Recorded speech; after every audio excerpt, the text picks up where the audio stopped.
तो वेलकम है आप सबका मेरे चैनल पे द नर्सिंग माइंडसेट। तो हम नर्सिंग फाउंडेशन के चैप्टर की बात करने वाले हैं, ऑक्सीजनेशन नीड।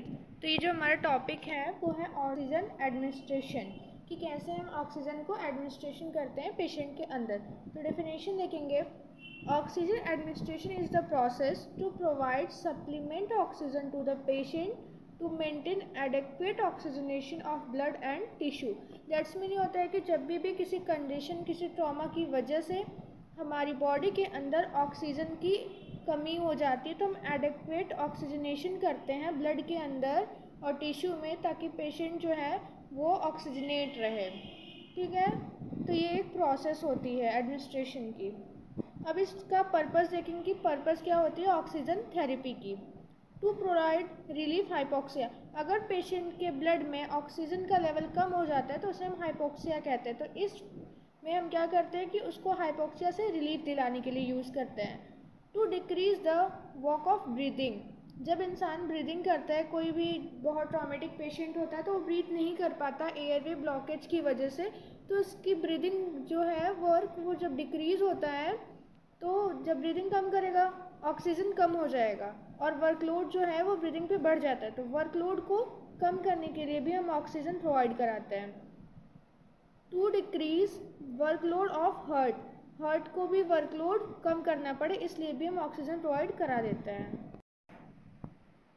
नेक्स्ट है to prevent and treat complication due to low oxygen level, हम उस कॉम्प्लिकेशन को भी प्रिवेंट करते हैं या ट्रीट करते हैं जो कि ऑक्सीजन के लो होने की वजह से हो सकता है। इसका इंडिकेशन क्या है, तो डिस्पीनिया। इसमें क्या होता है कि जो हमारा SpO2 का लेवल है वो 90% से नीचे चला जाता है। सेकेंड है स्ट्रोक में, ट्रॉमा में और बर्न केस आते हैं तो उसमें भी हम ऑक्सीजन प्रोवाइड कराते हैं। रिस्पायरेटरी डिजीज़ जैसे अस्थमा, COPD, न्यूमोनिया, कोविड-19 में भी हमने यूज़ किया था।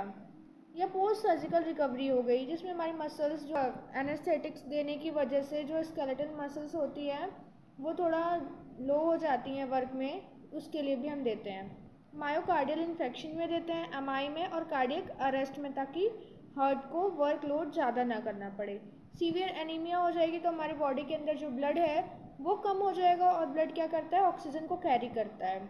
पॉइजनिंग में भी हमारा ब्लड कैसा हो जाता है, थिकर हो जाता है, तो ऑक्सीजन प्रॉपर डिलीवर नहीं हो पाता बॉडी में। तो नेक्स्ट है कि सोर्स ऑफ ऑक्सीजन सप्लाई, हम किस किस सोर्स से पेशेंट को ऑक्सीजन की सप्लाई कराते हैं। तो पहले में आ जाएगा सेंट्रल सप्लाई सिस्टम। ये सिस्टम जो होता है वो हॉस्पिटल में पाइपलाइन के थ्रू होता है। कभी कभी आप हॉस्पिटल गए होंगे तो आपने देखा होगा कि एक ऐसा बोर्ड जैसा होता है और वहाँ से ऑक्सीजन आता है, तो वो ऑक्सीजन की प्लांट की पाइपलाइन सप्लाई होती है। फिर ऑक्सीजन सिलेंडर से करा देते हैं या फिर ऑक्सीजन कंसनट्रेटर से करा देते हैं। अब देखेंगे मेथड ऑफ ऑक्सीजन एडमिनिस्ट्रेशन, वो कौन कौन से मेथड्स है जिसके थ्रू हम ऑक्सीजन को डिलीवर कराते हैं बॉडी में। तो इसमें पहला आ जाएगा लो फ्लो डिवाइस, यानी कि जो इसका कंसंट्रेशन होगा वो लो फ्लो में, उसकी फ्लो रेट कम होती है उन डिवाइसेस में, वेरिएबल कंसंट्रेशन पे रहता है ये। तो पहला आ जाता है नेज़ल कैनुला।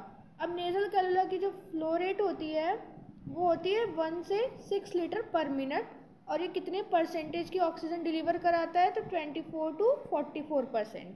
फिर आता है सिंपल मास्क।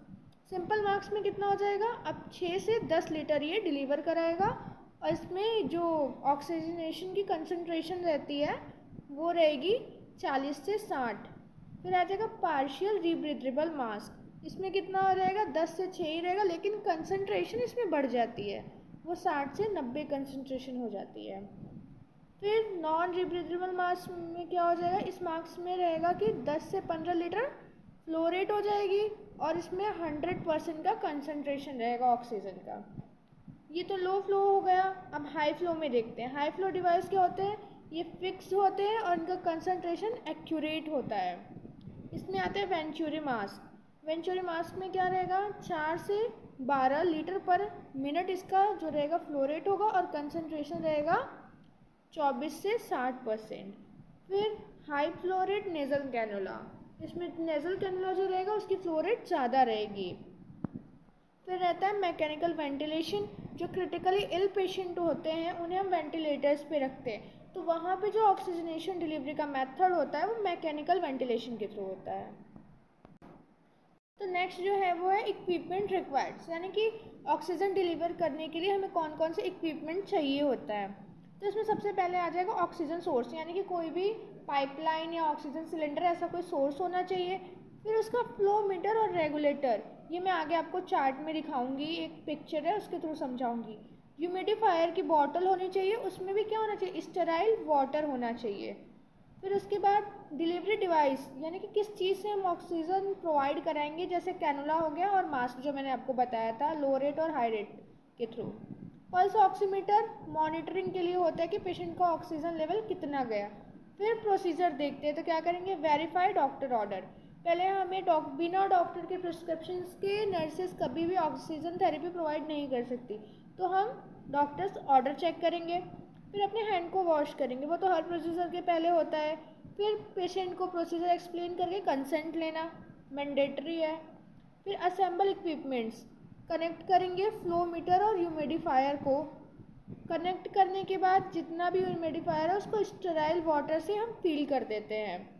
फिर सेलेक्ट करते हैं डिवाइस को और कनेक्ट कर देते हैं ऑक्सीजन के सोर्स को, यानी कि हमें डिवाइस में क्या लगाना है, कौन सा मास्क लगाना है, कैनुला लगाना है, नेज़ल कैनुला देना है, क्या देना है, वो हम डिसाइड कर लेते हैं। और फिर उस चीज़ को हम कनेक्ट कर देते हैं ऑक्सीजन के सोर्स के साथ, या तो हॉस्पिटल की पाइपलाइन होगी या तो सिलेंडर होगा। तो आप यहाँ इजीली देख सकते हैं कि ये क्या है, ये सिंपल फेस मास्क है। फिर ये क्या है, नेज़ल कैनुला है, इसकी फ्लो रेट और ये इसका कंसंट्रेशन।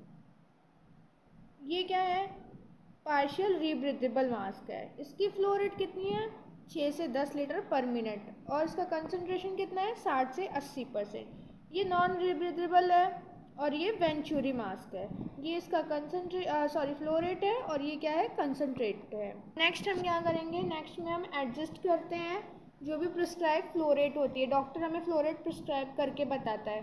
फिर जो डिवाइस है उसको क्या करेंगे, पेशेंट के ऊपर लगा देते हैं। उसके बाद इंश्योर करते हैं उसका कंफर्ट और डॉक्यूमेंटेशन मेथड्स अपना कंप्लीट करते हैं। फिर देखते हैं कॉम्प्लिकेशन क्या होगी। तो कॉम्प्लिकेशन में पेशेंट को ऑक्सीजन ज़्यादा होने की वजह से ऑक्सीजन टॉक्सिसिटी हो सकती है। फिर उसका म्यूकस मेम्ब्रेन जो है उसमें ड्राइनेस आ सकती है, क्योंकि हम फ्लो रेट या कंसंट्रेशन ज़्यादा देते हैं या फिर बहुत देर तक लगाने की वजह से। CO2 का क्या हो जाता है, रिटेंशन हो जाता है। तो फिर क्या हो जाएगा, COPD पेशेंट में CO2 का रिटेंशन हो जाता है। अगर फायर हज़ार्ड है तो हमें प्रिकॉशंस करना होता है। सिलेंडर होता है उसको फायर से नहीं लगाना चाहिए वरना आग लग जाती है, इसलिए हमें फायर हज़ार्ड की प्रिकॉशन करनी चाहिए ऑक्सीजन से। अब इसमें नर्सेस रिस्पॉन्सिबिलिटी क्या होगा, जो सबसे मेन पार्ट होता है, हमें हमेशा पेशेंट की ABG और SpO2 चेक करते रहना चाहिए, ताकि हमें पता चले कि उसके आर्टेरियल ब्लड गैस कितनी है और या फिर उसके अंदर ऑक्सीजन का कंसंट्रेशन कितना है। Select proper device and flow rate, हमें जो भी प्रिस्क्रिप्शन में रहता है हमें वही डिवाइस और वही फ्लो रेट सेलेक्ट करनी होती है। हमें पेशेंट और फैमिली को ऑक्सीजन के बारे में बताना होता है। इंश्योर सेफ्टी प्रिकॉशंस, हमें जितने भी सेफ्टी प्रिकॉशंस हैं वो सब लेने चाहिए। मॉनिटर रिस्पॉन्स एंड कॉम्प्लिकेशन, हमें देखते रहना चाहिए, पेशेंट को इंश्योर करना चाहिए कि हमारे पेशेंट के अंदर जो भी रिस्पॉन्सेज आ रहे हैं वो पॉजिटिव तो हैं, कोई कॉम्प्लिकेशंस तो शो नहीं हो रही है हमारे पेशेंट के अंदर, और एट लास्ट में हमें रिकॉर्ड को मेंटेन कर देना चाहिए। Thank you. तो नेक्स्ट टॉपिक क्या बनाएं, please comment me and suggest me also. तो इस वीडियो को लाइक शेयर सब्सक्राइब ज़रूर करें। Comment for next video. Bye bye.